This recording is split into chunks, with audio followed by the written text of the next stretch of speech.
Men bu ahvolda sizga foydam tegadi deb o'ylamayman.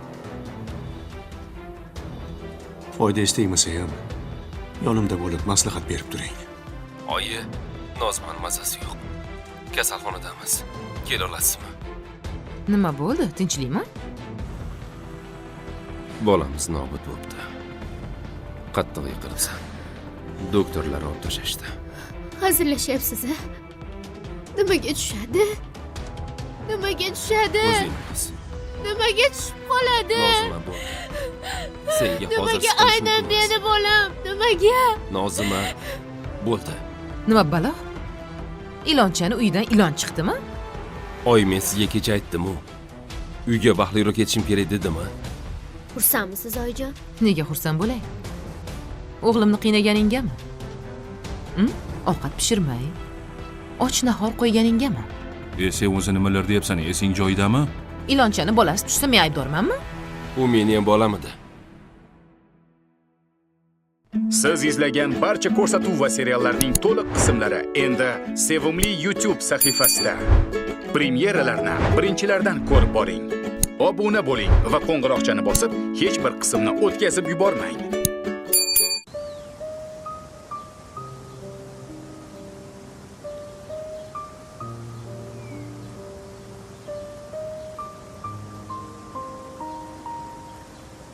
Kela qol. Ehtiyot bo'l. Senga qulaymi? Qara qanday chiroyli. Havo ham juda yaxshi.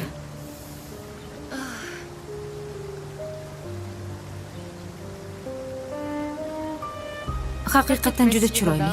Juda ham chiroyli. Menga juda yoqdi. Ha. Bu yerda o'zimni yaxshi his qilyapman. Men ham.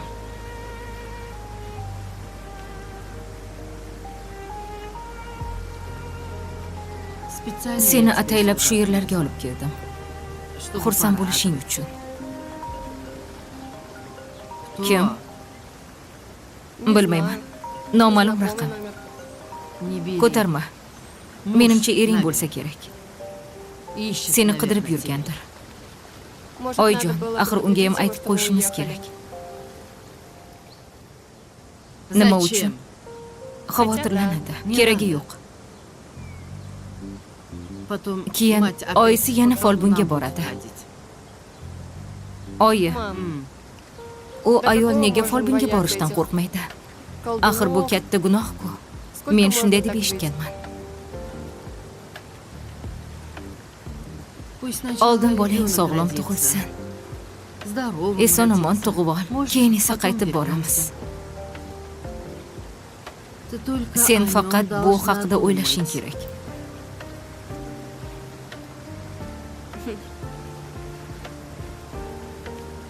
Agar kerak bo'lsam topib keladi.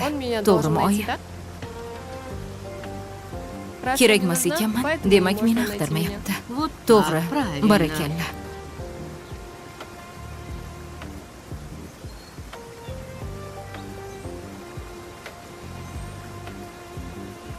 Menga shu telefoningni berchi. U menga turadi. Ertalabdan beri jiringlayverib, seni o'z holiga qo'ymayapti. Undan ko'ra mazza qilib tabiatdan dam ol. Havo juda toza. Ha, judayam.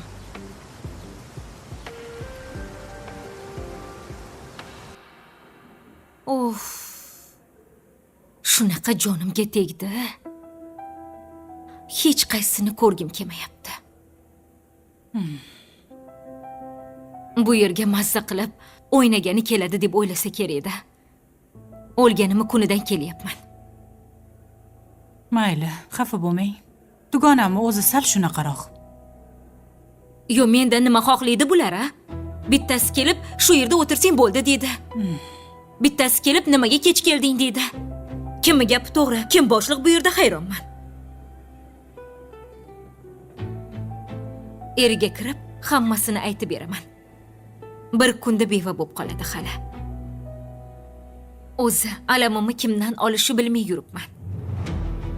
Qo'ying, unaqa qilmang. Nima? Meni bilmaydi deb o'ylaydimi? Hammasini bilaman. men shefa oldiga kiradigan bo'lsam, sharmandasini chiqaraman. Chol sizga ishonmaydi. Dalil isbotingiz bormi? Dalil isbotim bo'lganda, allaqachon dabdalasini chiqarardim. Chol quruq gapga ishonmaydi-da.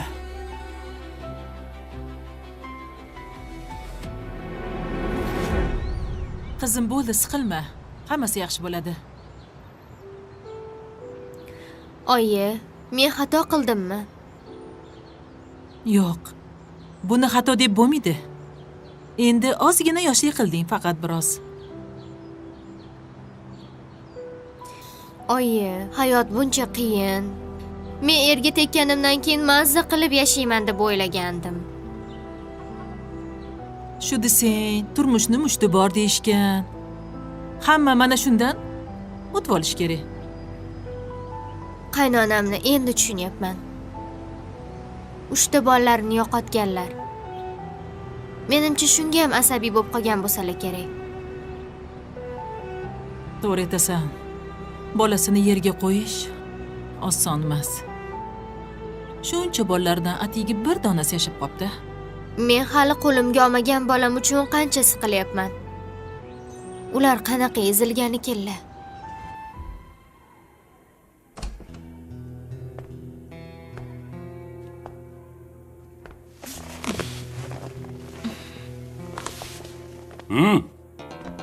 Bu yerda nimalar bo'layapti?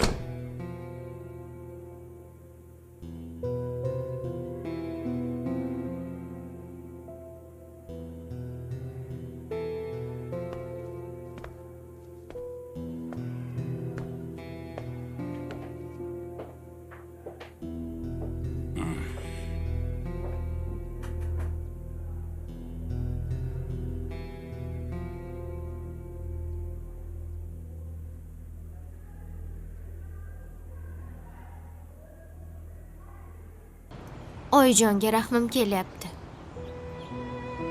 Bu ham bir sinov. Shunda ham senga qattiq gapirishmadi. Mana qo'shnimiz Latifa opani, kelinichi bolasi o'lib qoldi. Bolani sen o'ldirding deb kelin bechorani haydab yuborishdi. Kelinda nima ayb? Shuni aytaman-da. Seni qaynonang esa hammasi o'tib ketadi. Hali yana qo'sha-qo'sha farzandli bo'ladi deb gapiryapti. Seni ovutyapti. Shu ham katta gap. Mana ering har kuni xabar oladi. Endi to'g'risini aytganda, qaynota-qaynonang ham yomon emas. Ularni qadriga yetgan qizim. Xo'p, oyi. Xo'p, unda hozir uyga boramiz. Senga shirin-shirin ovqatlab pishirishni o'rgataman. Kelishdikmi? Yo'q, oyi, uyga bormaylik. Voy, Internetda bitta yaxshi o'quv kursi ko'rib qo'yuvdim, shu pazandalik bo'yicha. O'sha yoqqa boraylik. hozirmi? Nima qilibdi? Ishlayapti hozir ham. Bo'pti, unda ketdik. Qani? Yaxshilab o'rgangina.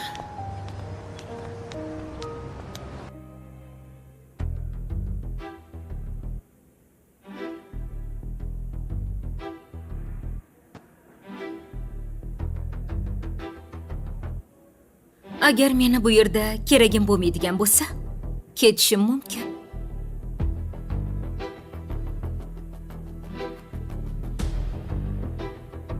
Nima? Sizga dadangiz salom berishni o'rgatmaganmi?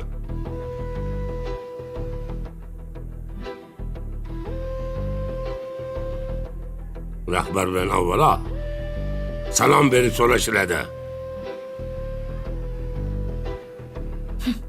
Assalomu alaykum. Va alaykum. Bo'larkan-ku. Aytib qo'ying, ano'yiz asabimga tegmasin.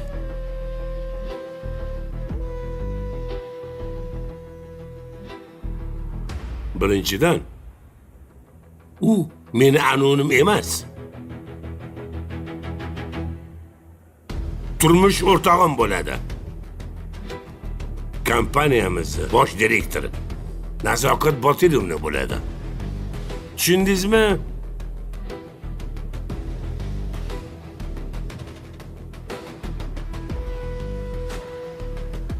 Ikkinchilanma uchun siz ishga xohlagan paytda kelyapsiz. Ha? O'zingiz shu yerda yursang bo'ldi demaganmidingiz? Deganman.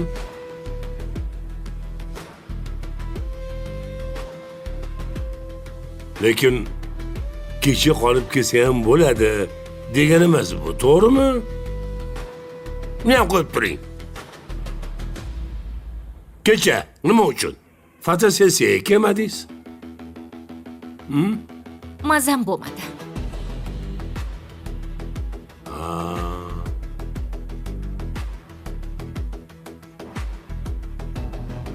Demak, ishlash niyatingiz yo'q. Shunaqa.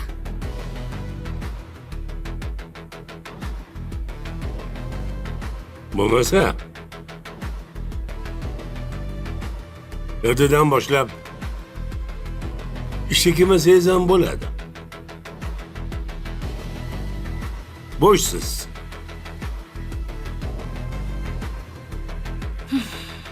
Bugundan ketsam nima qiladi?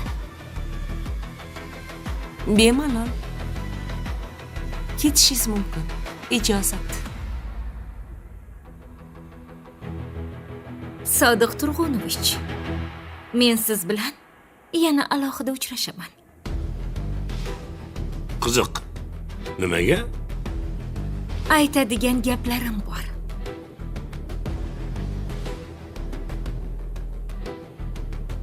Judayam zarur. Mayli, yaxshi qolinglar. Sizlar bilan ishlab mazza qildim deya olmayman-u. Ammo qutulganimga ming bor shukr.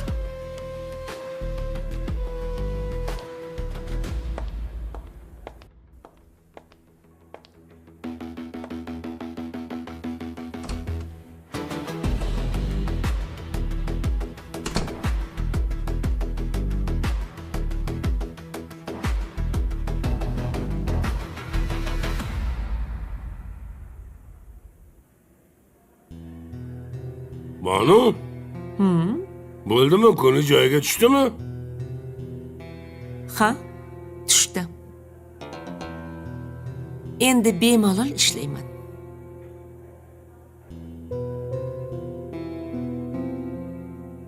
Menga buning uchun siz qarz bo'lib qoldingiz. Qarzimni albatta uzaman. To'ppa-to'g'ri. Yana qarz bo'yningizga qolib ketmasin, Banu. Yuring, yuring, yuring.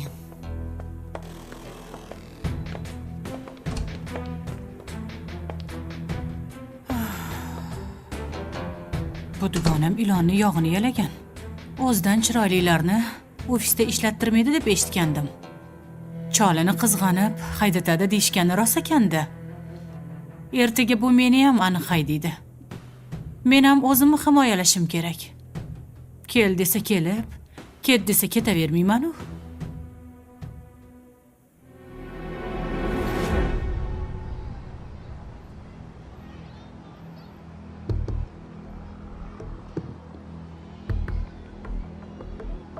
Dada, Ha? Nimaga qaytib kelding? Hozir yaqinda ketding-ku. Do'stingiz meni ishxonasidan haydadi. Nimaga haydaydi? Dada, mendan foydalanib bo'lishdi. Erimdan o'ch olishdi. Bo'ldi, endi kerak emasman. Bunaqa bo'lishi mumkin emas. Shunaqa dada. Anov yonidagi tulki xotini menga umuman kun bermadi. Men ham bosh egib yalinmadim. Ertadan ishga kelma dedi, men bugundan ketdim. Ishing boshingdan qolsin deb chiqib ketaverdim. Lekin ketkizgan vaqtimga achinayapman. Siz uchun dada. Rostdan shunaqa qildimi? Ha, ularni bilmasmidingiz? Hammadan foydalanib, keyin ularni ketiga tepishadi. Hatto xodimlarni pullarini ham berishmas ekan. Men bularni bunaqa ish qilishini bilmabman. Keyingi navbat sizga dada. Bugun yoki erta sizni ham o'yindan chiqarib yuborishi mumkin. Chunki ularga endi kerak emassiz.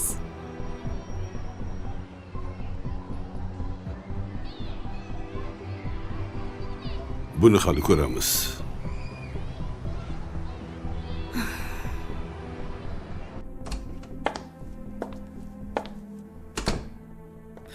Keldingmi? Ha, keldim. Nima gap?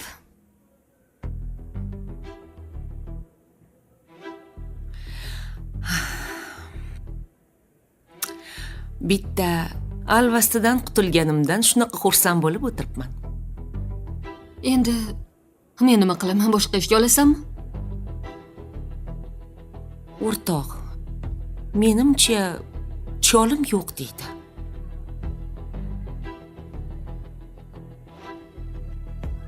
Sen mana bu pulni ol. Uyga ro'zg'or qil. 2-3 kunda ish haqqing. Hatto ortig'i bilan. Bu bilan bo'ldi, ketaver demoqchimisan? O'rtog'im, sen vazifangni zo'r qilib bajarding. Seni bu yerda olib o'tira olmayman. Bu yer go'zallik saloni emas, qurilish firmasi.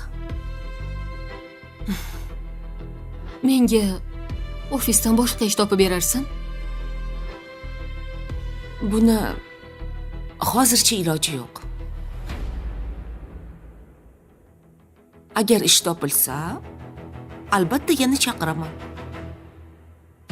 Uyingga bor, dam ol. Keyin pullarni maza qilib ishlat. Mayli. Shunisiga ham rahmat.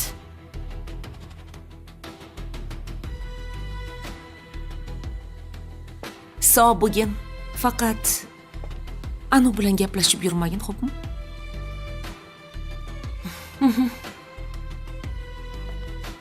Telefonlashamiz.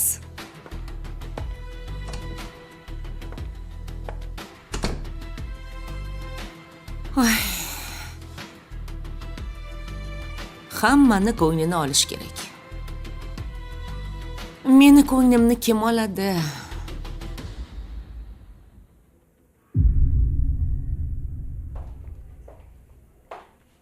Afzalbek. Qurilishda ish to'xtab qolganmish. Nimaga to'xtaydi? Xomashyo yetib kelmayotganmish. Shunga ustalar ketamiz, bir necha kundan beri bo'sh o'tiribmiz deb janjal qilayotganmish. Shunda bir necha kundan beri materiallar bormaganmi? Ha, shunaqa ekan. Bir necha kundan beri men o'zim bilan o'zim ovora bo'lib, qurilish ham qolib ketdi. Ha, uni ustiga G'aybulla aka ham jarohat olganlar. Bir kesa ketma-ket kelar ekanda tashvisham. Shunaqa paytda seni chalib yiqitmoqchi bo'lishadi. Mayli, Tamar opa. Nima kerakligini menga aniqini bilib, ro'yxat qilib bering. Ha, Afzalbek, ro'yxat menda bor, faqat Nima faqat opa? Aytavering. Faqat shu hisobimizda pul yo'q.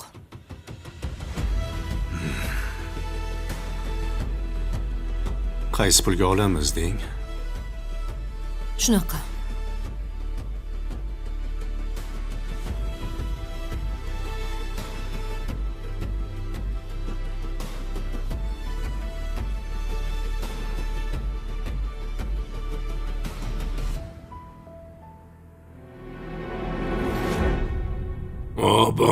Banu, bilan qo'llaringiz yengil. Qushga o'xshab havolarga uchib ketyapman. Shu yerlarga tuz yig'ilib qoladi-da. Keyin boshga og'riq beradi. Ko'zlaringizni yumib dam oling. Shuncha yil hammani o'yladik. Endi o'zimizni o'ylaylik. Men bilasizmi buni mendan olmasa nima bo'lishini? Hech nima bo'lmaydi. Yo'q. Sulaymon o'lib, devlar qutuladi. Hamma shunaqa deb o'ylaydi. Aslida unaqa emas.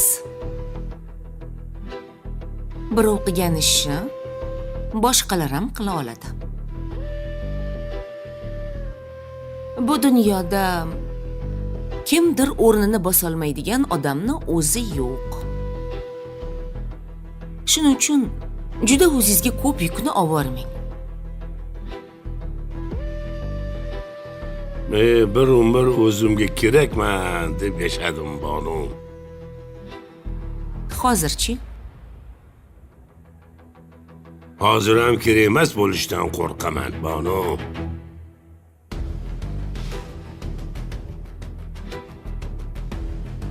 Bilasizmi? Psixologiyada sindrom отличника degan gap bor. O'ta mas'uliyatli, hammadan oldinda yurishni istaydigan odamlarga qo'yiladi. Agar bunaqa odamlar salgina e'tibordan qolsa, chetda qolsin. Mazasi qochadi. Men ham xuddi shunaqaman Bonu. Lekin ba'zan yomon baho olishga ham o'rganish kerak. Endi kech bo'ldi. Endi menga yarashmaydi Bonu. Siz borgan sari xudbin bo'lib qolyapsiz. Men doim shunaqa xudbin bo'lganman. Nima? Bilmasmidingiz?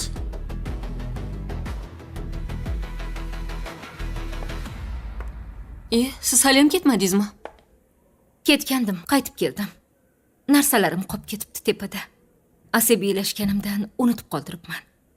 Shunda olib chiqib bera olaysizmi? Mayli. Ha, keyin opa kechqurun biznikiga o'ting. Albatta kechki payt o'taman. Bu yerga kelganimdan afsuslandim. Ammo sizni topganimdan xursand bo'ldim. Men ham xursandman. Ichkariga siz uchun kirib chiqaman. Boshqasi bo'lganda kirmagan bo'lardim. Ha, stolimdagi tortmada shaxsiy narsalarim bor. Hammasini olib chiqib bering, iltimos. Kutib turing, xo'p? Hozir olib chiqib beraman, xo'p.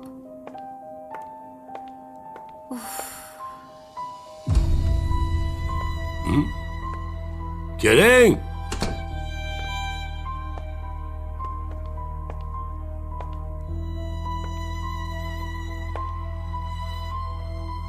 Sen bilan gaplashadigan gap bor.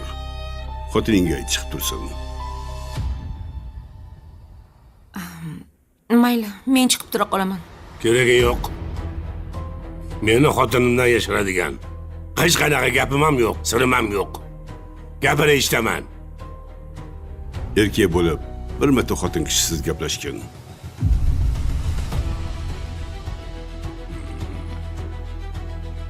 Sodiq Turonovich, men tashqarida bo'laman. Yaxshi, boring.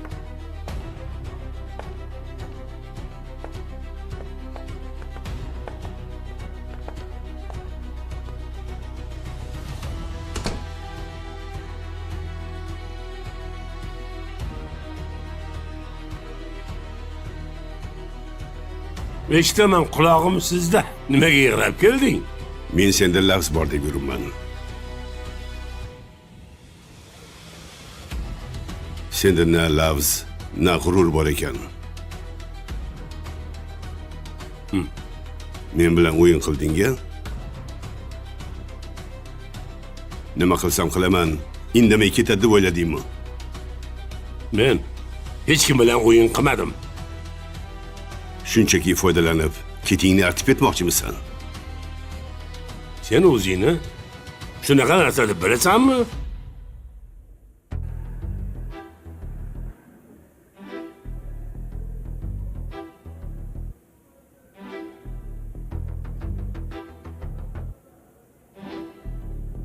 Tinchlikmi, opa? Ichkaridagi gap qiziqmi deyman, ha? Ja tikilib qoldingiz? Sizga nima ishingiz bor? Bu deyman. Ichkaridagi gap qiziqmas shekilli. Xotirjam gaplashishyapti. Jang bo'lyapti. Opa, sizga nima? Uyda maza qilib o'tirsangiz bo'lmaydimi? Meni bu yerda ishlashim sizga yoqmayaptimi? Xalaqit beryapman-a? Yo'q. Nimaga xalaqit berasiz? Bilaman. Ortimdan surishtirib yuribsiz. Opa, meni bunga vaqtim yo'q. Shunchaki sizni o'ylab gapirdim. Meni o'ylamay qo'ya qoling. Siz o'zingizni qutqaring. Meni ham choyga zahar qo'shib o'ldirib yuborasizmi?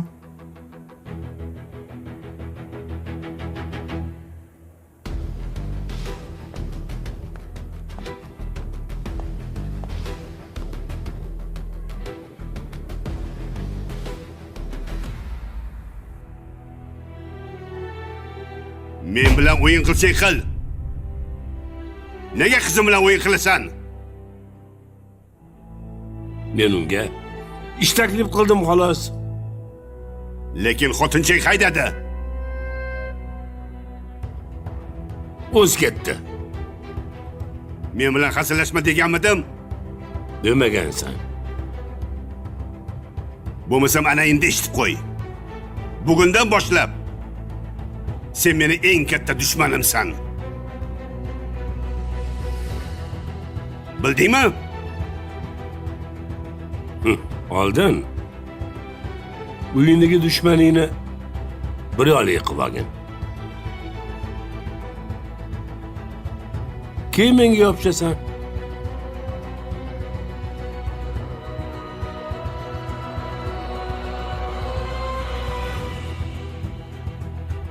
Sen bilan hali gaplashamiz.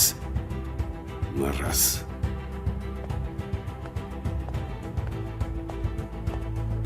Xohlagan joyingda gaplashamiz.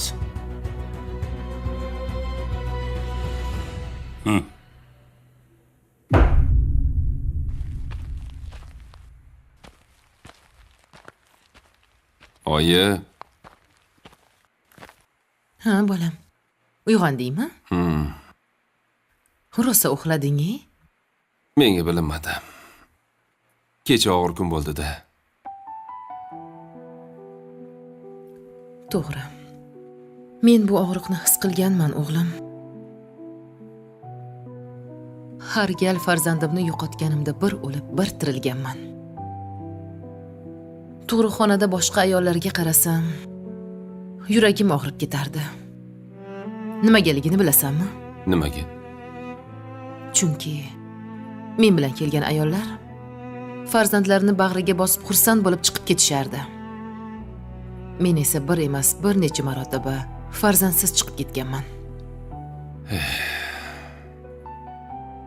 Bu azobni dushmanimga ham ravo ko'rmayman. Kecha Nozimani ham ko'zda shu azobni ko'rdim. To'g'risini aytsam, juda ham rahmim keldi. To'g'ri. Nozimaga ham juda qiyin bo'ldi. Hozir u yosh. Balkim unchalik tushunmayotgandir. Tushunmasin ham. Ko'rgani shu bo'lsin. Oyi, Nozima bilan ko'p marotaba sizni bilib-bilmay xafa qilib qo'ydik. Ish qilib dilingiz og'rib qolmaganmidi? Ba'zi paytlarda og'rigan.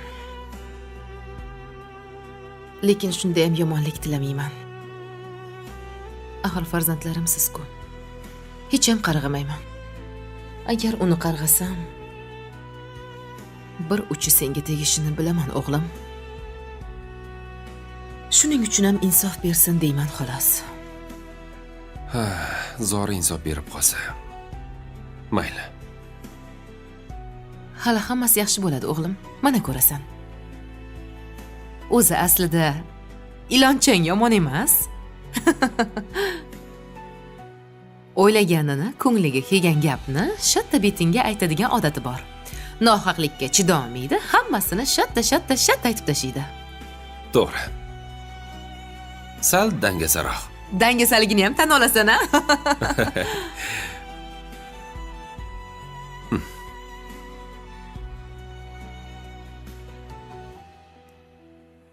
Oy, ichkarida qizlar bir nimalar pishirib yotishibdi. Qani o'zingda nima bo'lyapti? Ozgina qo'sh. Qo'sh. Bo'ladimi? Xamir qilishni bilmayman deysan. Mana mendan zo'r qilyapsan. Rostdanmi? Ha? Yo meni xursand qilish uchun aytyapsizmi? Voy. Rostdan ishonaver. Mana shu xamirni tayyorlaganingdan keyin qiymani ham tayyorlaymiz. Xo'p. Yaxshilab qori. Ko'z qo'rqoq, qo'l botirdi, bekorga aytishmaydi. Mana qara, birpasda tayyor bo'lyapti. Yaxshilab qori. Rostdanam.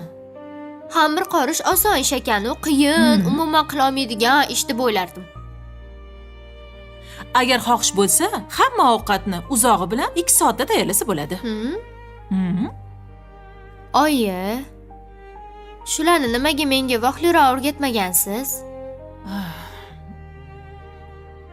Endi qizim, seni ayaganman. Kuyib qolmasin. Chaqqonligingni ko'rib, boshingga tushsa qilib ketasan deb o'ylaganman, qizim. O'zim ham uy ishlariga bo'yin egmaganman. Ish buyursangiz doim qochib ketardim. Voy, yaxshi ham aybingni bilasan, a? Lekin o'shanda urib bo'lsa ham ovqat qilishni o'rgatsangiz bo'lar ekan. Ha, to'g'ri aytasan. O'ylab ko'rsam, menda ham ayb bor. Onalar qiziga o'rgatish kerak bo'lgan narsani o'rgatmadim. Qizim gapga usta, chaqqon.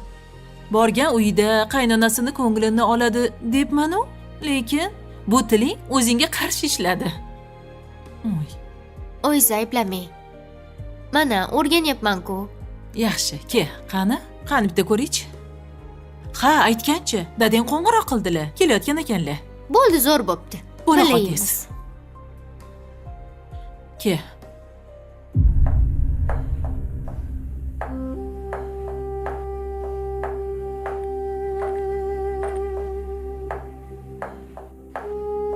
Hayotimda eng yomon ko'rganim foizga pul olish.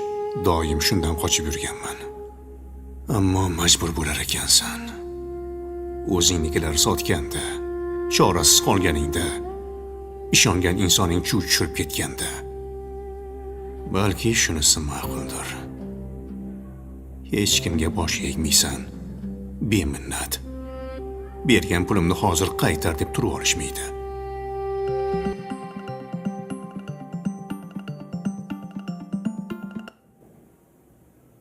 Alo. Aka, bankdan qo'ng'iroq qilayotgandik. Hujjatlarni to'g'irlab qo'ydik. Aha. Yaxshi qilibsiz. Bugun shu pulni tushirib bera olasizlarmi? Ha, yarim soatda hisobingizda bo'ladi. Ish qilib, ish vaqti tugaguncha ulguramizmi? Ulguramiz. Men uchun harakat qilganinglarga kattakon rahmat. Shu bugun pul rosa zarur bo'lib qoldi. Bo'lmasam hech bankdan pul olmaganman. Xavotir olmang, pul tushadi. Aha. Sog' bo'ling. Rahmat.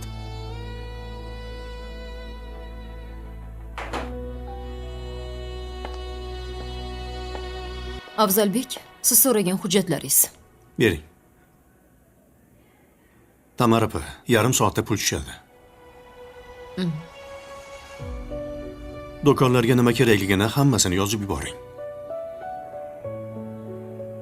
Yigitlar yig'ilib tursin. Men o'zim olib kelaman. Tushunarli, xo'p bo'ladi. Rahmat.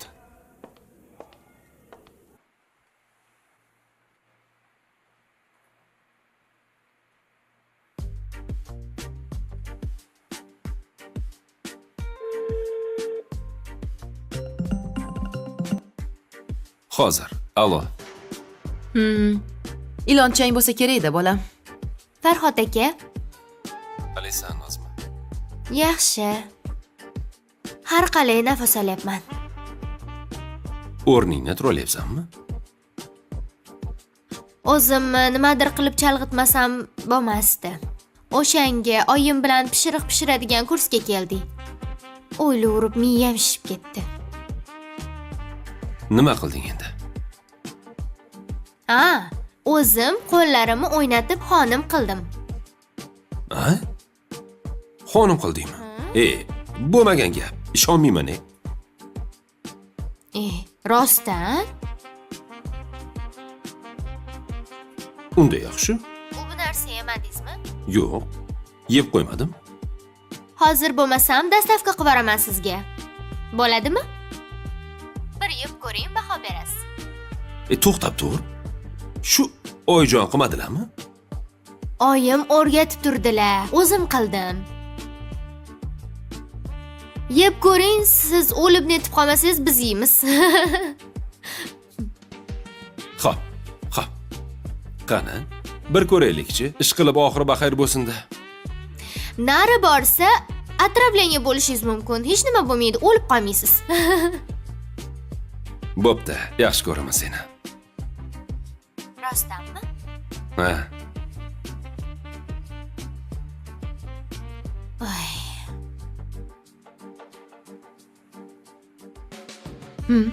Yaxshimi? Ha, yaxshi. Farhod, bugun erta biz bilan qolgin. Keyin ilonchayni olib chiqqaningdan keyin uyingga borarsan.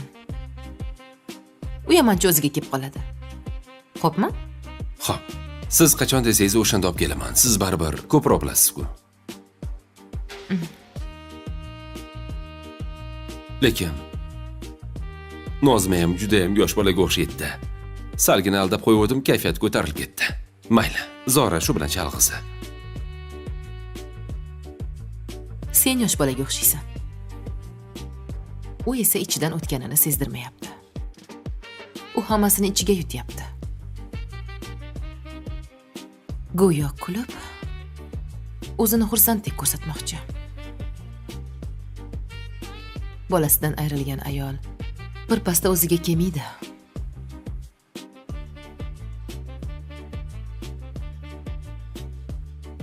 Hozir Nozimaga oson emas.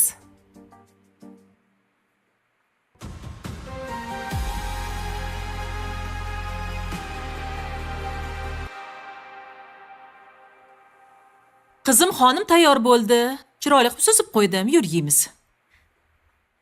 Oyi, yegim kelmayapti. Tomog'imdan o'tmayapti.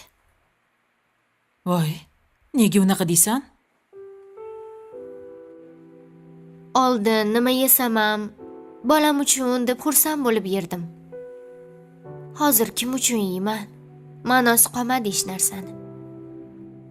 Qo'y bolam, siqilma. Hali ketma-ket farzandli bo'lasan. Ularni qarashga ham ulgurmaysan. Oyjon, menga yordam bering, boshim og'rib ketdi deysan.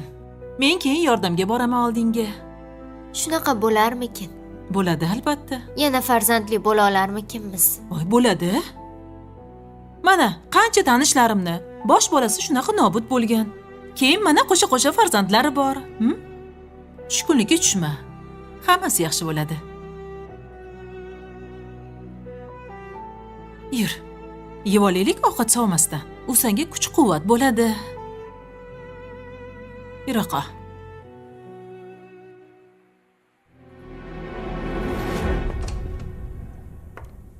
Mumkinmi? Keling, Banu.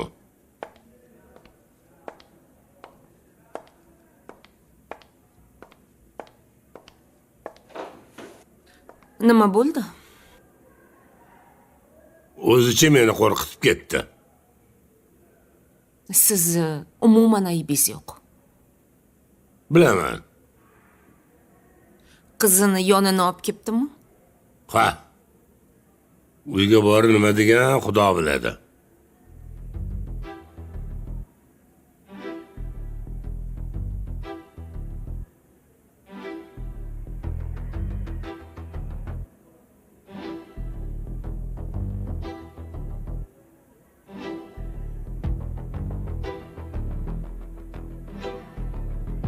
Mayli.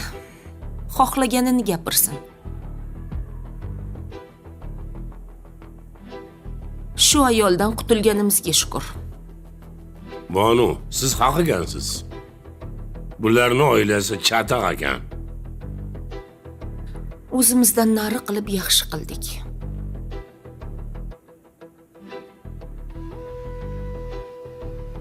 Boyim, xafa bo'lmang.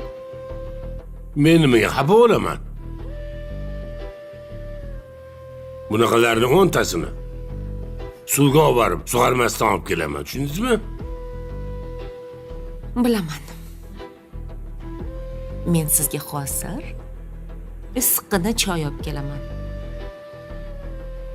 Voy tullak. Zahar berib yuribsan. Saraton qilib o'ldirib yubormasang bo'ldi. Chol shunga ham ishonib yuribdi-da. Ko'ramiz. Oxiri nima bo'lar ekan? Rahmat. Ey Bonu, boringizga shukr.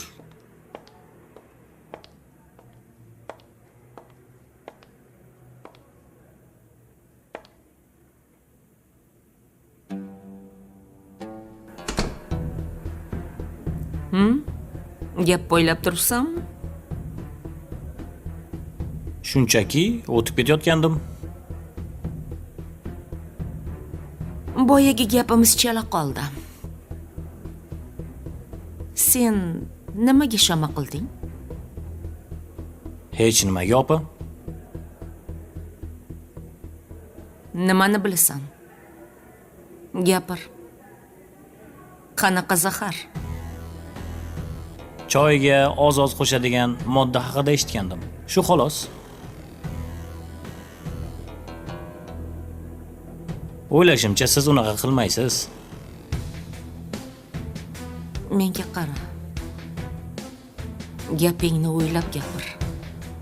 Bo'lmasa 2 soatda uchirib yuboraman. Opa, men hech nima demadim. Hazillashmagin. Men kinoyani ko'taradigan yoshdan o'tganman.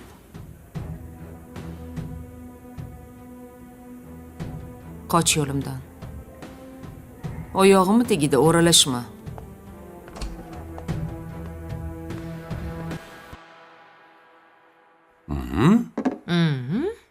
Olchi, tarilkangni ber. Berchi. Shu keliningiz hamma narsani boplabdi-yu, lekin shu ikirasini solmabdi-da. Ha, endi sekin o'rganadi. Ha, mayli. Qani olchi. Qani? Oho, qoyillik. Yaxshi. Balodek pishiribdi. Qani, bismillahirrohmanirrohim. Xamirini qara. Mayingina.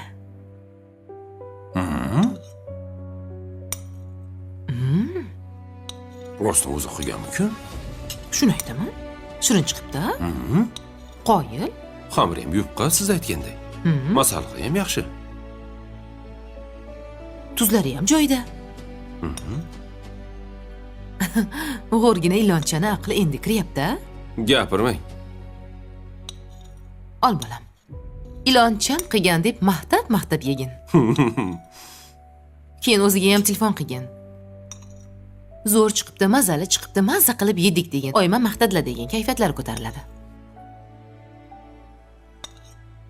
Ayol kishi maqtov eshitsa-chi, yosharib go'zallashib boradi, o'zini baxtli his qiladi. Maqtab tur. Xo'p, yaxshi chiqibdi desam, aldamayman-ku. Men ovqat pishirganimda shunaqa maqtamagansizlar? Maqtayman, oyi. Tovoqalim jahli chiqishini qarang. Lekinchi baribircha ikirasi yetishmayapti. Xo'p, nimaga o'zi ilib qo'ymagansizlar? Dadam oldin har doim olib kelardilar-yu. Voy, kecha tugab qopti bizda ham. Obbo. Aytgin bundan keyin. Ikrasini joyida tayyor qilib qo'ysin. Xo'p.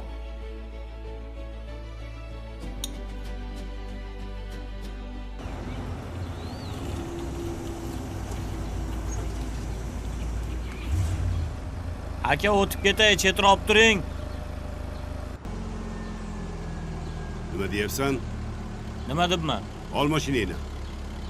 Oling mashinangizni aka, mana yo'lim. Nima qilyapsiz? Top katta odamsiz. Kim to'g'riligini ko'rsatib qo'yaman hozir.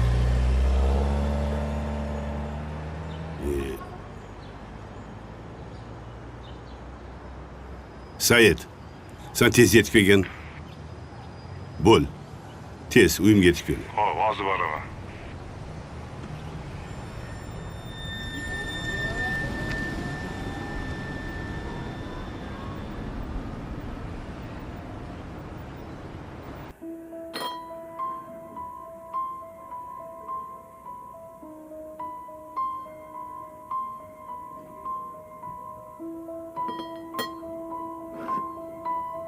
Bu bola bir nimani biladi shekilli. Nahotki tekshirtirgan bo'lsa, bo'lishi mumkin emas. Bu moddani qo'shayotganimni faqat laboratoriya tahlillarigina aniqlashtira oladi. Balki qasma-qastiga borib tekshirtirgan bo'lsa-chi.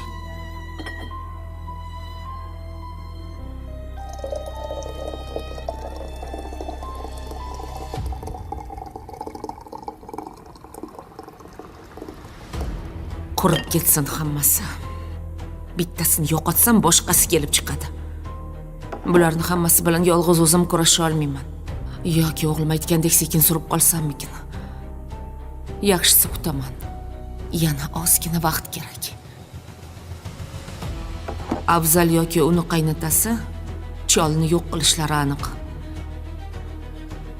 O'zini boshiga o'zi kulfat sotib olyapti esa yo'q chol.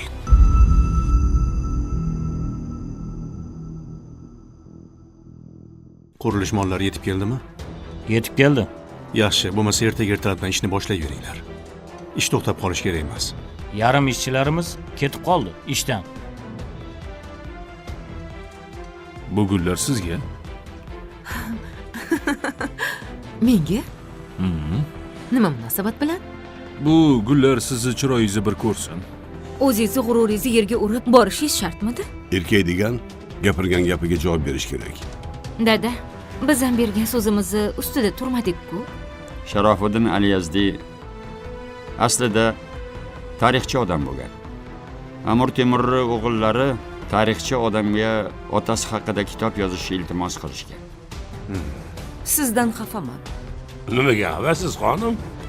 Xonangizda katta seyf bor. Bo'lsa nima qilibdi? Seyfning ichida nima bor? Menga ko'rsatmaysiz. Kalitingizni doim bekitib yurasiz.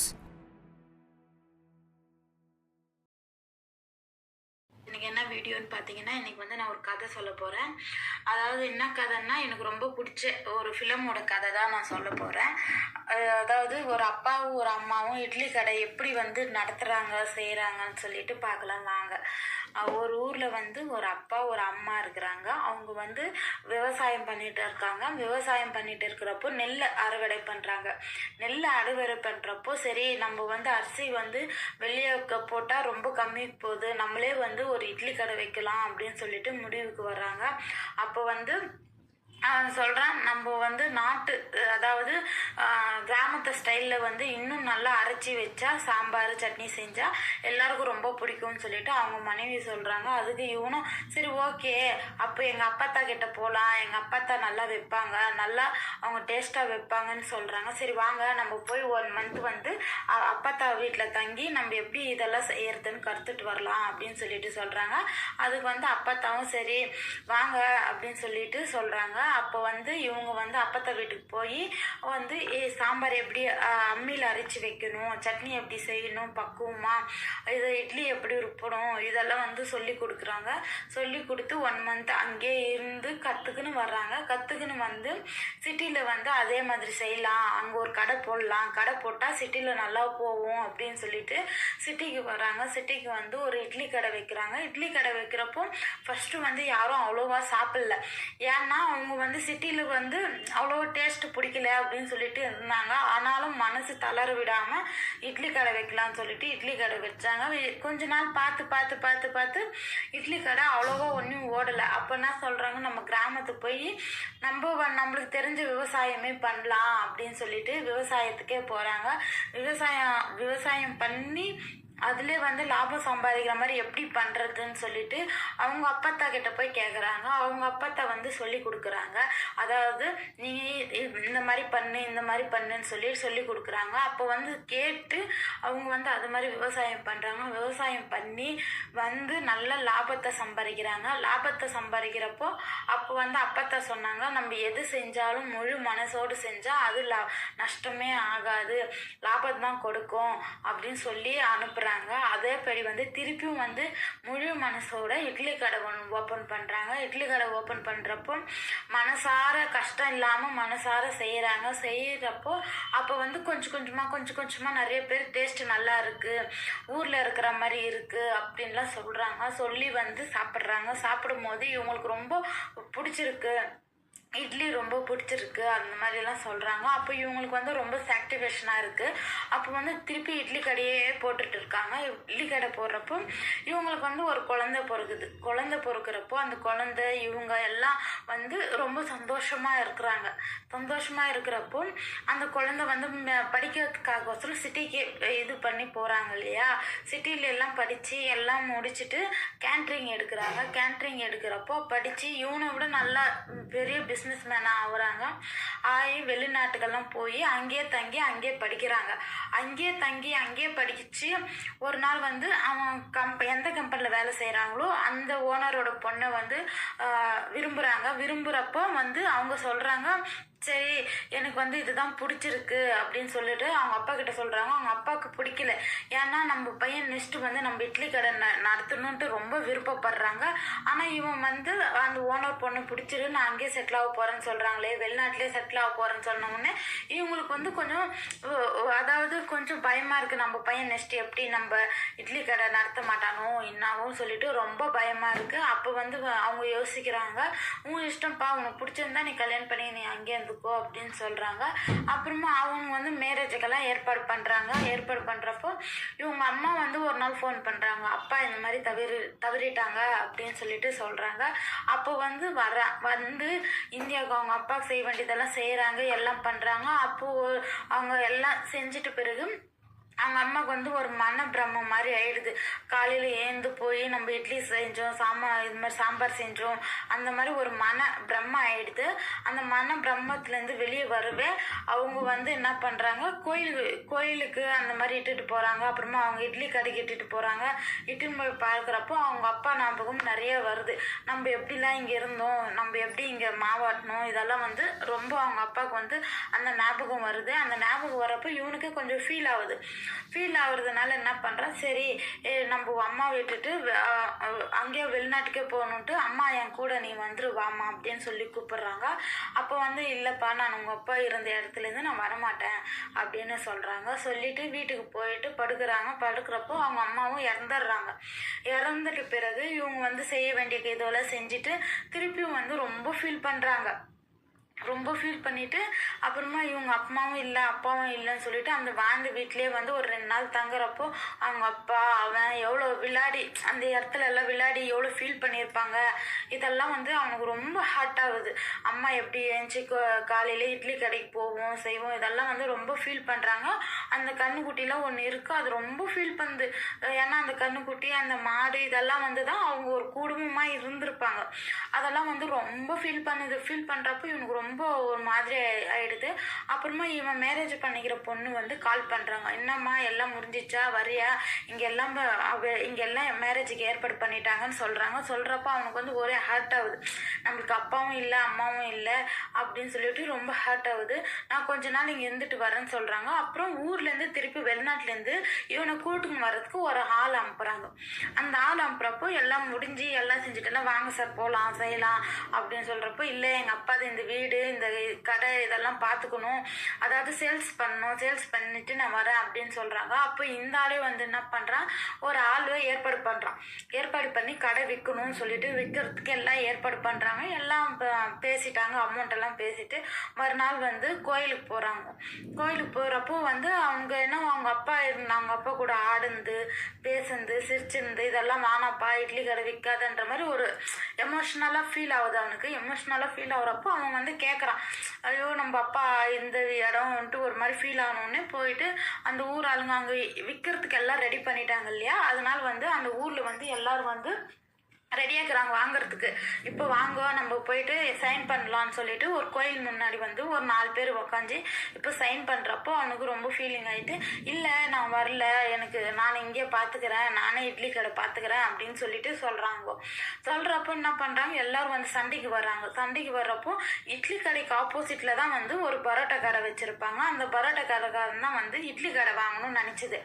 அப்போ அவன் வந்து சண்டைக்கு வரான். சண்டைக்கு வர்றப்போ நீ கொடுக்குறேன்னு சொல்லிட்டு நீ வெளிநாட்டுக்கு தானே போக போகிறேன், நான் பார்த்துக்கிறேன் செஞ்சுக்கிறேன்னு சொன்னேன். அவங்களுக்கு இல்லை நான் கொடுக்க மாட்டேன், நானே நடத்த போகிறேன் இட்லி கடை நானே நடத்த போகிறேன் அப்படின்னு சொல்கிறப்போ ரொம்ப ஃபீலிங் ஆகுது.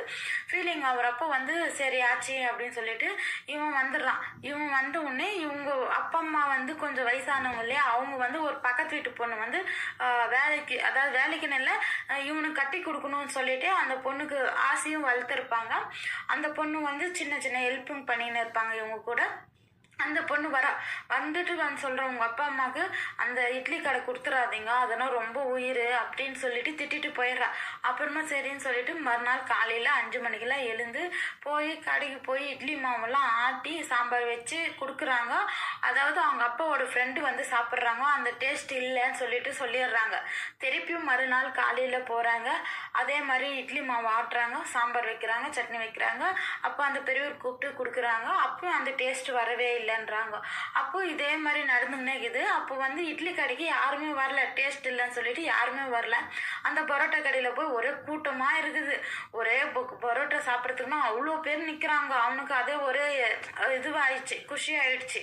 அப்போ வந்து சொல்கிறாங்க, பரோட்டா கடையில் தான் நிறைய ஆள் போகிறாங்க அப்படின்னு சொல்லிட்டு சொல்கிறப்போ சரி ஓகே அப்படின்னு சொல்லிட்டு இவன் என்ன பண்ணுறப்போ இது பண்ணணும்னு இப்போ படுத்துட்டு அன்னைக்கு உங்கள் டேஸ்ட் எனக்கு வரலப்பான்னு நினச்சிக்கின்னு தூங்குறப்ப அவங்க அப்பா வந்து கனவுல சொல்கிறாங்க. கனவுல சொன்ன நீ பண்ணு உனக்கு வரும்ன்ற மாதிரி சொல்கிறாங்க. அப்புறமா காலையிலே ஏந்து அவங்க அப்பா உடுத்தின உடைய குளிச்சுட்டு அவங்க அப்பாவோட ட்ரெஸ்ஸு போட்டுட்டு காலையிலே போகிறான். காலையிலே போயிட்டு இட்லி மாவு அரைச்சி சாம்பார் வைக்கிறான். அப்போ கொஞ்சம் என்னவோ நல்லா இருக்குது அப்படின்னு சொல்கிறான் அவங்க அப்பா. ஏன்னா இவன் ரொம்ப ட்ரை பண்ணுறாங்கன்னு சொல்லிட்டு அவங்க அப்பாவோட ஃப்ரெண்டு வந்து சரி ஓகே பையன் ரொம்ப ட்ரை பண்ணுறானே அப்படின்னு சொல்லிட்டு ஓகேப்பா நல்லா இருக்குது அப்படின்னு சொல்கிறாங்க.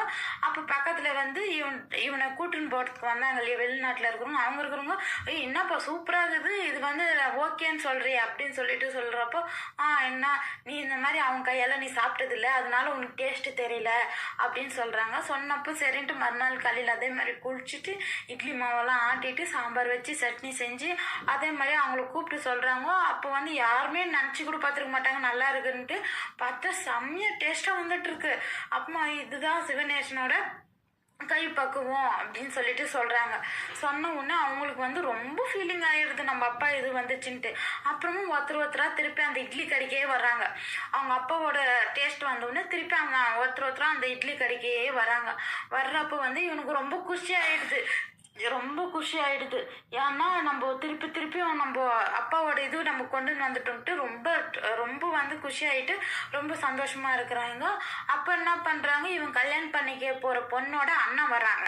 அண்ணன் வந்து என்ன பண்ணுறாங்க, ஏன் என் தங்கச்சி கட்டிக்க மாட்டேன் செய்ய மாட்டேன்னு கேட்டு அந்த கடையை நொறுக்கிட்டாங்க, அடித்து நொறுக்கிட்டு போகிறாங்க. அப்போ கூட இவன் தனுஷ் வந்து ஒரு வார்த்தை கூட அடிக்கவும் இல்லை, ஒன்றும் இல்லை. அப்பா கூட அவங்க அப்பா சொன்ன ஒரு இதுனா அகெயின் செய்ய போகணும், கத்தி வெட்டு குத்தெல்லாம் வந்து நம்ம பண்ணக்கூடாது செய்யக்கூடாதுன்னு சொல்லிட்டு அந்த இதில் அகெயின் செய்ய போகணும்னு சொல்லிட்டு நினச்சி அவங்க அப்பா சொன்ன ஒரு ஸ்டோரியை நினச்சி பார்க்குறான். அந்த ஸ்டோரி நினைக்கிறப்போ இவனுக்கு வந்து ஃபீலிங் வந்துடுது. அவங்க அப்பாவோட ஃபீலிங் வந்துட்டு அவங்க அப்பா எப்படியெல்லாம் வாயணும்னு நினச்சாரோ அந்த மாதிரி நம்மளும் வாயணும் அப்படின்னு சொல்லிட்டு இவன் வந்து முடிவு பண்ணுறான். அதனால் வந்து அந்த கடை இது பண்ணிட்டு போய் கூட இவன் வந்து சைலண்ட்டாக இருந்துட்டான், எதுவும் அடிக்கவும் இல்லை ஒன்றும் இல்லை, சைலண்ட்டாக இருந்துட்டான். இவங்களும் வந்து வெளிநாட்டுக்கு போகவே இல்லை. அவங்க அப்பா அவங்க தங்கச்சி எல்லாரும் வந்து இங்கேயே வந்துட்டாங்க. வந்துட்டு இவன் வந்து இட்டுட்டு தான் நம்ம போகணும் அப்படின்னு சொல்கிற மாதிரி சொல்லிட்டாங்க.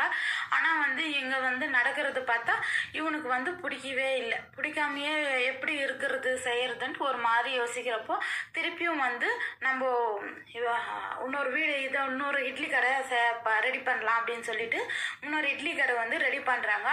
இன்னொரு இட்லி கடை ரெடி பண்ணுறப்போ என்ன பண்ணுறாங்க, எல்லாம் ரெடி பண்ணி பூஜை பண்ணி பால் காய்ச்சி எல்லாம் உள்ளே போகிறாங்க. உள்ளே போயிட்டு அன்னைக்கு இட்லி செஞ்சு விற்கிறாங்க. விற்றுட்டு பிறகு இவன் என்ன பண்ணுறான், சரின்னு சொல்லிட்டு எல்லாம் பண்ணிட்டு நைட்டு தூங்கி எழுந்து காலையில் மாமலாக குளிச்சுட்டு வரான். வர்றப்போ பார்த்தா கடை மொத்தம் எரிஞ்சிட்டு இருக்கு.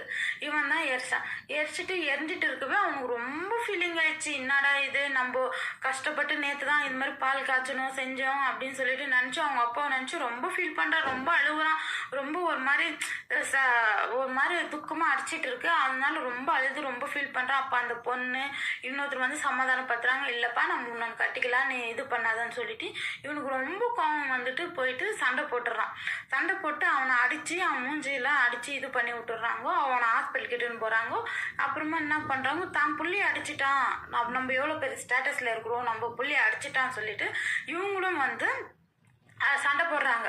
சண்டை போட்டு இந்த பையனும் வந்து அடித்து எல்லாம் ஒரு இது பண்ணி இவங்க கடையிலேருந்து எல்லாமே வந்து ஃபுல் டேமேஜ் பண்ணி விட்டுறாங்க. ஃபுல் டேமேஜ் பண்ணோடனே இவங்களுக்கும் ரொம்ப இதுவாகிட்டு இவங்க போய் ஹாஸ்பிட்டலில் போயிட்டு படுத்துட்டான். ஹாஸ்பிட்டலில் போய் படுத்துட்டோன்னே வந்து அந்த இன்ஸ்பெக்டர் வந்து கேட்குறாங்க, என்ன ஆயிடுச்சு என்ன ஏதுன்னு சொல்லிட்டு கேட்குறப்போ, இல்லை ஒன்றும் இல்லை, இது நானாக கீழே விழுந்துட்டேன் அப்படின்னு சொல்லிட்டு ஏதோ ஒன்று சொல்லிடுறாங்க. அப்புறமா வந்து அந்த இட்லி கடை வந்து ஒரு பேக் ஸ்டோரி மாதிரி போகுது. ஏன்னா இவன் இந்த போலீஸ்காரன் வந்து எதுக்கு இவனுக்காக சப்போர்ட் பண்ணாங்கன்னா, அவங்க அப்பா இருக்கிறப்போ டெய்லி பசியில் வருவாங்களாம். பசியில் வர்றப்போ படிக்கிற பசங்களுக்கெல்லாம் சாப்பாடு இலவசம்னு சொல்லிட்டு டெய்லி வந்து அந்த இட்லி கடையில் தான் வந்து சாப்பிட்டு போயின்னு இருந்தாங்க. அதனால வந்து அந்த இட்லி கடை பத்திரத்துலேருந்து எல்லாமே வந்து இவன் பேரில் மாற்றி, இவனுக்கே தெரியாமல் இவன் பேரில் மாற்றி எல்லாமே இவன் இதெல்லாம் செஞ்சுருக்குறாங்க. செஞ்சுன்னு இருக்கிறப்போ அவனுக்கு ரொம்ப ஃபீலிங் ஆகிட்டு ரொம்ப இது பண்ணிவிட்டு, இல்லை நான் ஏமாத்துறது என் தப்பு தான், நான் கல்யாணம் பண்ணிக்கிறேன்னு சொல்லிட்டு நான் வந்தேன், ஆனால் எனக்கு கல்யாணம் பண்ணிக்கிறோட சூழ்நிலை இங்கே இல்லை, அதனால நான் வேணாம் சொன்னது என் தப்பு தான் அப்படின்னு சொல்லிட்டு ஃபீல் பண்ணி கேட்குறான். ஃபீல் பண்ண உடனே சரி ஓகே நம்ம போயிடலன்னா, இல்லை அவன் என் மூஞ்சில் அடிச்சிட்டான், நான் பழிக்கு பழி வாங்கணும்னு நினைக்கிறான். அப்போ பழி வாங்கினா யாருமே நல்லா இல்லை, இது செய்யலை இது பண்ணலன்னு ஃபீலிங் ஆயிடுச்சு. ஃபீலிங் ஆனவுடனே சரி இதோட நம்ம முடிச்சுக்கலாம் அப்படின்னு சொல்லிட்டு போயிட்டு அவங்க வந்து வெளிநாட்டுக்கு போயிடுறாங்க. வெளிநாட்டுக்கு போகலான்ட்டு கிளம்புறப்ப வந்து அந்த ஊராலே வந்து இவனுக்கு சப்போர்ட்டாக நிற்குது. சப்போர்ட்டாக நிற்கிறப்போ வந்து ஊர் மக்களே வந்து ரொம்ப சப்போர்ட்டிவாக இருக்கிறாங்க. அப்போ இவனுக்கு பார்க்குறப்போ நம்ம அப்பா சொன்னது உண்மைதான், நம்ம சொந்த பந்தத்தோடு தான் நம்ம இருக்கணும், நம்ம வாழ்க்கை அதுதான், எங்கேயோ போய் ஒரு நாட்டில் நம்ம சம்பாரித்து என்ன பண்ண போகிறோம் அப்படின்னு சொல்லிட்டு இவனுக்கே வந்து ஒரு ஃபீலிங் வந்துச்சு. வர்றப்போ இவன் வந்து ரொம்ப ஃபீல் பண்ணுறான், ரொம்ப அழுகுறான். அவங்க அப்பாவை நினச்சி அவங்க அம்மா நினச்சி ரொம்ப ஃபீல் பண்ணி அழுகுறான். அப்போ கூட வந்து அந்த பொண்ணு, அதாவது அவங்க அப்பா அவங்க அம்மா கூட இருந்து பார்த்துக்கின பொண்ணு வந்து சொல்லுது, இவனையும் பார்த்துக்குது, நம்ம சொந்த பந்தம் எல்லாரும் வந்து உங்களை விட மாட்டாங்க, நம்ம ஊர் ஆளுங்களாம் உங்களுக்காக கொசம் சப்போர்ட்டுக்கு இருக்கிறாங்க அப்படின்னு வந்து சொல்லுது. அப்போ சொல்கிறப்போ ரொம்ப ஃபீலிங் ஆகிடுது, ரொம்ப அழுகுறான்.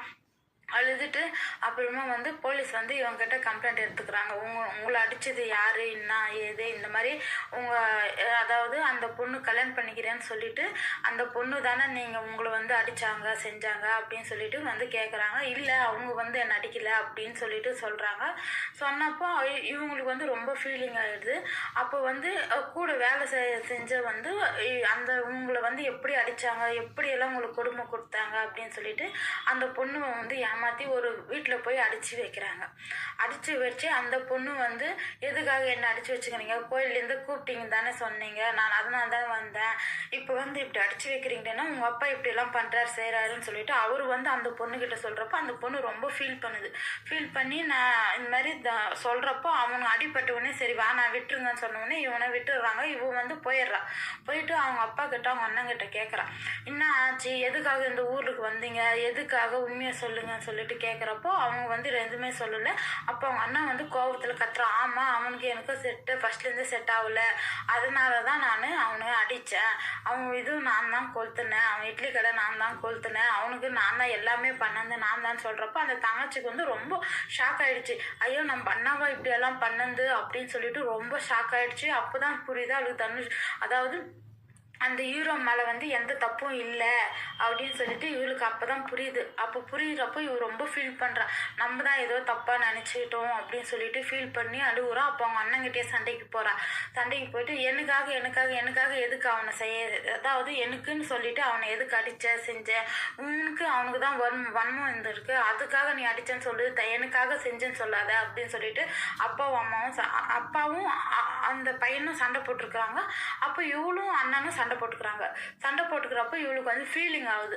ஐயோ நம்ம ஹீரோவை எதிர்த்துட்டோம், நம்ம அப்பா நம்ம அண்ணா செஞ்ச தப்புக்காக நம்ம ஹீரோவை எடுத்து நம்ம கோவம் காட்டி ரொம்ப இது பண்ணி பேசிட்டோம் அப்படின்னு சொல்லிட்டு ரொம்ப ஃபீல் பண்ணிட்டு சரி கொஞ்ச நேரம் கழிச்சு உன் புள்ள வேணும்னா உன் புள்ளியோட இருந்துக்கு நான் இங்கேருந்து கிளம்புறேன் அப்படின்னு சொல்லிட்டு ஒரு கோவத்தோட வந்து அவள் கிளம்பிட்டு அப்புறமா என்ன பண்ணுறாங்க, இவனை கூப்பிடுறாங்க, வா அவளே போயிட்டா நம்ம போகலாம் வான்னு சொல்லிட்டு புள்ளிய கூப்பிட்றப்ப இல்லை நான் அவனை சாவடிக்காமல் வரமாட்டேன் அப்படின்னு சொல்லிட்டு சொல்கிறாங்க. சொன்னோடனே அப்போ அந்த போலீஸ்காரர் உள்ளே வர்றப்போ அந்த ஆள் சொன்னாங்க, நீ அவனை சாவடிக்காமல் போகணும்னு நினச்சேன்னா நீ வந்து போகவே முடியாது, இந்த ஊர் எல்லாம் கூட நீ தாண்ட முடியாது, அந்த மாதிரி ஊர் மக்கள் மொத்தமே உன்னை தான் வெளியே காத்துங்கிறாங்க அப்படின்னு சொல்லிட்டு சொல்கிறப்போ ரொம்ப ஃபீலிங் ஆகிட்டு அவன் போயிடுச்சிக்கினா அதனால தான் அவன் எந்த கம்ப்ளைண்ட் இல்லைனால தான் நாங்கள் எடுத்துன்னு போய் உங்களை ஏர்போர்ட்டில் விடணும்னு சொல்லிட்டு எங்களுக்கு ஆர்டர் வந்துக்குது, நீங்கள் வந்தீங்கன்னா ஏர்போர்ட்டில் விட்றோம் இல்லைன்னா இல்லை அப்படின்னு சொல்லிட்டு சொல்கிறாங்க. அப்போ வந்து ரொம்ப ஃபீலிங் ஆகிட்டு இவன் வந்து மனசு தெரிஞ்சு சரி வாங்கப்பா போயிடலாம் அப்படின்னு சொல்லிட்டு ஓகேன்னு சொல்லிட்டு ஊருக்கு கிளம்பலான்னு சொல்லிட்டு போகிறப்போ இவங்க 2 பேர் எல்லாரும் வந்து சண்டை போட்டுட்டு எல்லாம் ஒரு மாதிரி ஆயிடுச்சு. ஃபைட் சீன்ஸு எல்லாம் முடிஞ்சப்போ வந்து சரி இவன் என்ன பண்ணால் திருப்பியும் வந்து எழுந்து வந்து இன்னொரு இட்லி கடை நம்ம ஓப்பன் பண்ணணும் அப்படின்ட்டு ஒரு நாளும் வந்து இவங்களே ஒரு இட்லி கடை அழகான ஒரு இட்லி கடை கட்டுறாங்க. அவங்க அப்பா இருக்கிறப்ப எப்படி இருந்துச்சோ அதே மாதிரி சூப்பராக கட்டுறாங்க ஒரு இட்லி கடை கட்டிட்டு அதில் வந்து இட்லி செஞ்சு அதான் திறப்பிழை பண்ணி இட்லிலாம் செய்கிறாங்க எல்லாம் பண்ணுறாங்க. அப்போது ஃபஸ்ட்டு ஹீரோனி கல்யாணம் பண்ணிக்கிறேன்னு சொன்னாங்க இல்லையா, அவங்க அண்ணா அவங்க அப்பா வந்து இவங்கிட்ட அதாவது ஹீரோ கிட்ட வந்து மன்னிப்பு கேட்கணும் அப்படின்னு சொல்லிட்டு வர்றப்போ வந்து ரொம்ப ஃபீல் பண்ணி அழுகுறாங்க செய்கிறாங்க எல்லாம் பண்ணுறாங்க. சரி இவன் வந்து மன்னிச்சு விட்டுறான்.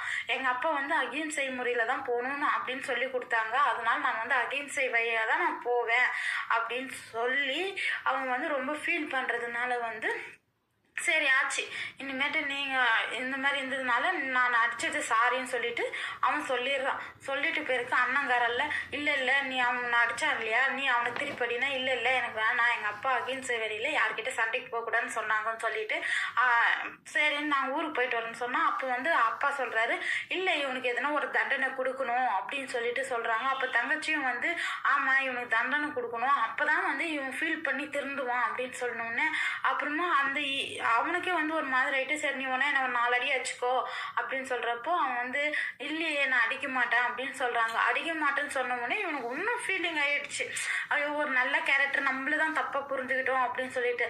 ஆனால் எல்லாரும் கட்டாயப்படுத்தி இவனுக்கு எதனா ஒரு தண்டனை கொடுக்கணும் அப்படின்னு சொல்லிட்டு யோசிக்கிறப்போ திரும்பி பார்த்தா அந்த இட்லி ஆட்டுக்கல் அதை பார்க்குறாங்க. அப்போ எல்லாரும் சேர்ந்து இட்லி ஆட்டுக்கல்லில் வந்து அவனை மாவரைக்க வைக்கணும்னு சொல்லிட்டு இட்லி அந்த இதில் வந்து ஆட்டுக்கல்ல வந்து மாவரைக்க வைக்கிறாங்க. அப்போ வந்து எல்லாரும் வந்து சிரிக்கிறாங்க, ரொம்ப கஷ்டமாக இருக்குது போல இருக்குது அப்படின்ட்டு எல்லாரும் சிரிக்கிறாங்க. அப்போ வந்து இன்னொருத்தர் வந்து கேட்குறாங்க அடிக்கிறது எவ்வளோ ஈஸி, ஆட்டுக்கல் ஆட்டுறது எவ்வளோ கஷ்டம்னு சொல்லிட்டு அப்போலாம் சொல்கிறாங்க. அப்போ கூட அவன் சொல்கிறான் என்ன வேணா 4 அடி அடிச்சுக்கோ, எனக்கு இது மட்டும் செய்ய வேணாம்னு சொல்லிட்டு சொல்கிறான். அப்போ வந்து இல்லை நீ இது செய், எத்தனை வாட்டி நீ வந்து இந்த இட்லி கடை எரிச்சிருப்ப, நீ செய் அப்படின்னு சொல்லிட்டு சொல்கிறாங்க. அப்போ வந்து அவன் வந்து ஆட்டுக்கல் மாவெல்லாம் ஆட்டி கொடுத்துட்டு அப்புறமா வந்து வெளிநாட்டு கிளம்பி போயிடுறாங்க. இவங்க 2 பேர் வந்து சந்தோஷமா இருக்கிறாங்க. ஆக்சுவலி ஸ்டோரி என்னன்னா யாரும் அவன் பண்ணிட்டான் நம்ம பண்ணணும்ட்டு ஒன்றும் இல்லை, நம்ம பொறுமையாக போக அவங்களே வந்து திருந்தி வருவாங்க, நம்ம கிட்ட வருவாங்க. திருந்தி வரவங்கள மனசார ஏற்றுக்கணும். இல்லை நீ அப்படி பண்ணிட்ட நானும் இப்படி பண்ணுவேன்னா சொல்லவே கூடாது. தேங்க்யூ.